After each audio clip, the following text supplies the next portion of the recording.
कब्र को आखिरी आरामगाह नहीं मानते।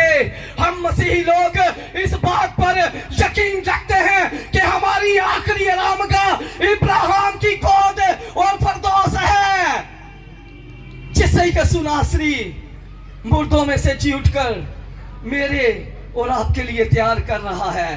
उसी यीशु ने मुझे और आपको ये तसल्ली दी कि तुम्हारा दिल ना घबराए। तुम खुदा पर ईमान रखते हो, मुझ पर भी ईमान रखो। मेरे बाप के घर में बहुत से मकान हैं, अगर ना होते तो मैं तुमसे कह देता।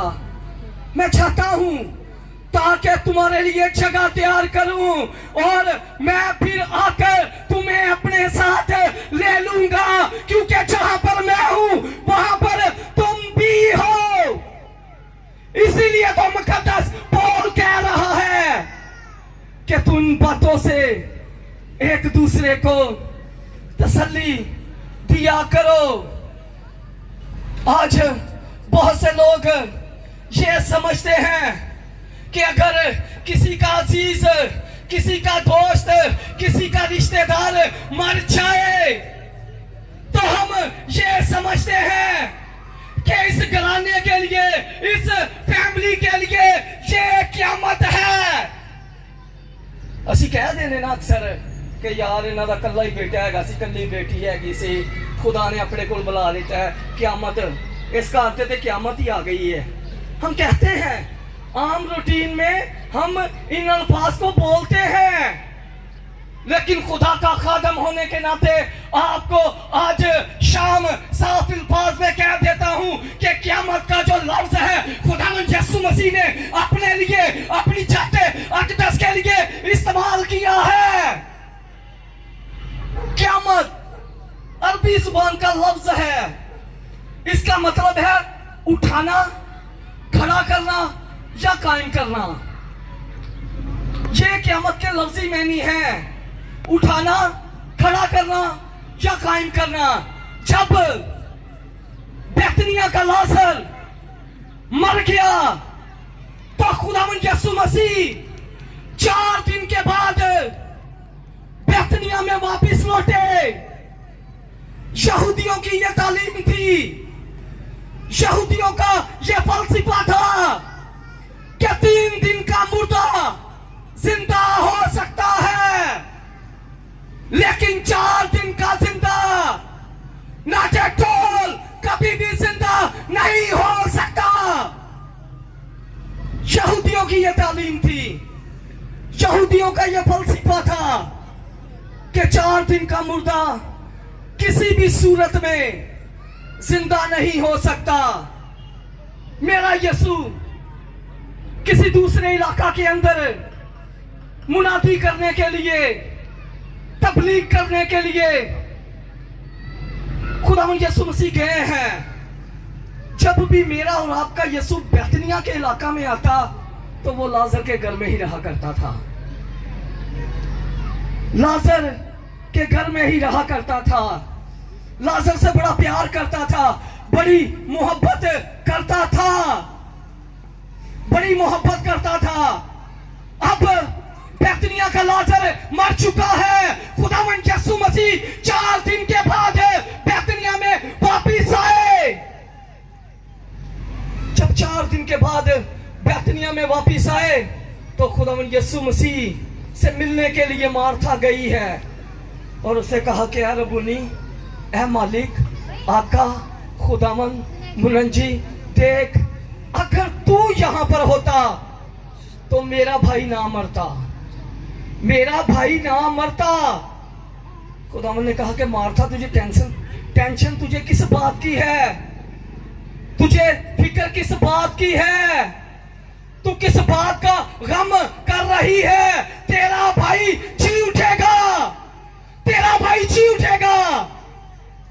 मार्था ने कहा, खुदावंद, आई नो, मैं जानती हूं कि क़यामत के रोज मेरा भाई जी उठेगा। मैं जानती हूं कि खुदावंद क़यामत वाले दिन मेरा भाई जिंदा हो जाएगा। यीशु ने कहा कि ऐ मार्था, तू किस क़यामत की बात कर रही है? क़यामत और जिंदगी तो मैं हूं, कोई मेरे वसीला के बगैर बाप के पास नहीं मुझे कब्र पर लेकर चलो, तुम मुझे कब्र पर लेकर चलो। मार्था ने फिर खुदावन यसू मसीह ने सवाल कर दिता। उन्हें कहा खुदावन केड़ी कब्र? हुण ते कब्र च रखे हुए भी 4 दिन हो गए ने, बदबू आ रही है उसकी कब्र में से। यसू ने फिर उसका जवाब दिया। यूहन्ना की अंजील 11वें बाब से बात कर रहा हूं।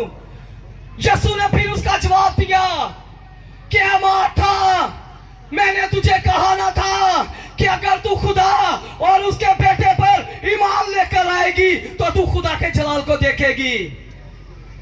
यहूदी दौर में मेरे अजीजों कब्रें जो थी वो गारों की मानंद होती थी। लाजर को भी एक गार में दफन किया हुआ था। लाजर को एक गार में दफन किया हुआ था। यसू जब लाजर की कब्र पर पहुंचे तो यसू ने कहा कि कब्र पर जो पत्थर रखा है इसे लुढ़का दो, इसे लुढ़का दिया जाए। किताबे मुकद्दस में लिखा है कि जैसे ही पत्थर को कब्र पर से लुढ़का दिया गया तो मेरे और आपके यसू ने, मेरे और आपके रबूनी ने, मेरे और आपके मालिक ने, मेरे और आपके आका ने बुलंद आवाज से पुकार कर कहा कि लाजर कम हियर, निकला तो मिट्टी दोबारा खल्क होकर मेरे यसू के कदमों में आ गई, मेरे यसू के कदमों में आ गई। आज मेरे अजीजों बेशुमार लाखों करोड़ों कब्रें ऐसी हैं जिनके ऊपर यह लिखा हुआ मिलता है कि इस बहन ने, इस भाई ने फलां तारीख को जन्म लिया और फलां तारीख को जहान फानी से कूच कर गई, कूच कर गया। लेकिन मेरे यसू की कब्र आज भी यरूशलेम में खाली है, जिसके ऊपर यह लिखा हुआ मिलता है कि ही इज नॉट हियर, वो यहाँ नहीं बल्कि अपने कहने के मुताबिक जी उठा है, वो अपने कहने के मुताबिक जी उठा है। इसीलिए तो मुकद्दस पौल कह रहा है कि बस तुम इन बातों से एक दूसरे को तसल्ली दिया करो, बस इन बातों से, इन बातों से, कलाम की बातों से। किताबे मुकद्दस में लिखा है कि कल नया चांद होगा, तू बहुत याद आएगा लेकिन तेरी जगह खाली रहेगी। इस खला को कोई भर नहीं सकता। जो ये खला, जो ये हादसा इस फैमिली के साथ हुआ है, कोई इस खड्डे को भर नहीं सकता। वाहिद मेरा और आपका यसू है जो वादा करता है, जो प्रॉमिस करता है, जिसने वादा किया है कि मैं कभी तुम्हें तन्हा ना छोड़ूंगा, मैं कभी तुम्हें अकेला ना छोड़ूंगा, मैं कभी तुम्हें दस्तबरदार ना होने दूंगा। तुम्हारे माँ बाप, तुम्हारे रिश्तेदार, तुम्हारे अजीजों का रब तुम्हें छोड़ जाएं, लेकिन यसू ने वादा किया है, तसल्ली दी है मुझे और आपको, मुझे और आपको तसल्ली दी है कि मैं हमेशा तुम्हारे साथ रहूंगा। मुकद्दस पौल इसीलिए तो कह रहा है कि बस तुम इन बातों से एक दूसरे को तसल्ली दिया करो। सो आज शाम मेरे और आपके लिए यही मैसेज था कि यसू बहुत जल्द आने वाला है और वो अपनी दुल्हन को अपने साथ ले जाने वाला है।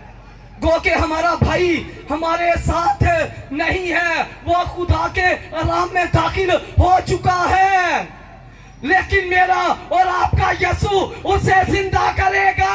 ये हमारा ईमान है कि वो आएगा और हम सब हवा में उठकर उसका इस्तकबाल करेंगे और हम इस तरह हमेशा खुदावन के साथ रहेंगे।